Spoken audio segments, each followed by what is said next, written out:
Driving in Korea is actually pretty similar to driving in most other right-hand traffic countries, but there are a few interesting differences that stand out.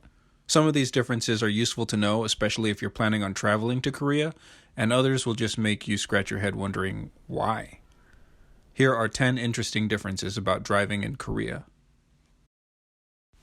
Number 1. Motorcycles are not allowed on highways. Korea has a law that prohibits two-wheeled vehicles on highways. The purpose of this policy is to prevent injuries, but as a result there are very few motorcycles in Korea, and those that exist are mostly only 250 cc's and smaller. While there are a few joyriding motorcyclists, the majority of scooters and motorcycles are just used for local transportation and food delivery services. Number 2.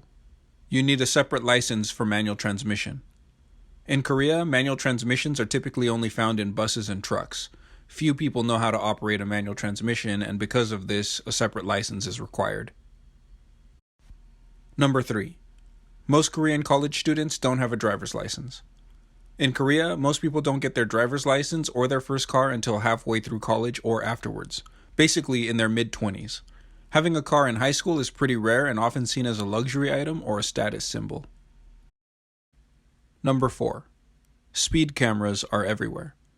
Most times when Koreans get speeding tickets, they receive them in the mail as a result of having been caught by a speed camera. GPS devices are designed to detect these cameras and alert the drivers. Many new cars are actually even sold with this GPS feature. Unfortunately, they beep every 30 seconds and interrupt your music. Number 5.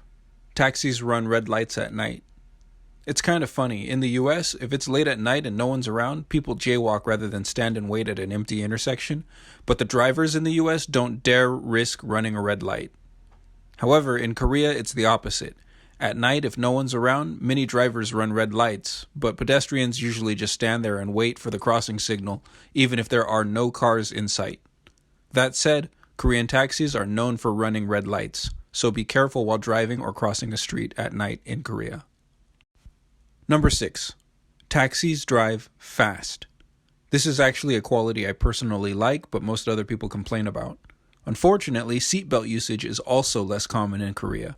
Some friendly advice: if you are planning on using a seatbelt in a taxi ride, put it on in the start of the journey, not somewhere in the middle. Otherwise, it can be perceived as you judging the driver's performance and seen as offensive. Number 7. Cars parallel park in both directions. This is a big no-no in the US, but it's pretty common in Korea. This mainly applies to smaller streets in residential areas and nightlife districts. If you see a parking spot on the other side of the street, you don't need to pop a U-turn. You can just cut across the oncoming traffic lane and take the spot. Number 8. Almost all Koreans reverse park in parking lots. When I asked my Korean friends about this, they said they prioritize making it easy to leave more than making it easy to enter. There's really nothing more to say about this except it looks very organized. And it's a bit of a head-scratcher to see such organization in parking lots and see such randomness in parallel parking. Number 9. Koreans choose white, black, or gray-colored cars. I'm talking over 95%. This could be a fear of standing out or a desire to conform, who knows. Regardless, it's smart to factor this in when considering vehicle resale potential. Don't buy a loudly colored car if you plan on selling it anytime soon. Number 10. These little door bumper thingies. Most of these are blue, some are black, not sure why, but I've even seen them on BMWs and Mercedes. This is one of my biggest pet peeves in Korea, but I'll talk more about that on a future episode. So there you have it, 10 interesting differences about driving culture in Korea. Let me know if there are any interesting aspects about driving in Korea that you think I missed. As always, thanks for watching, and I'll see you in Korea.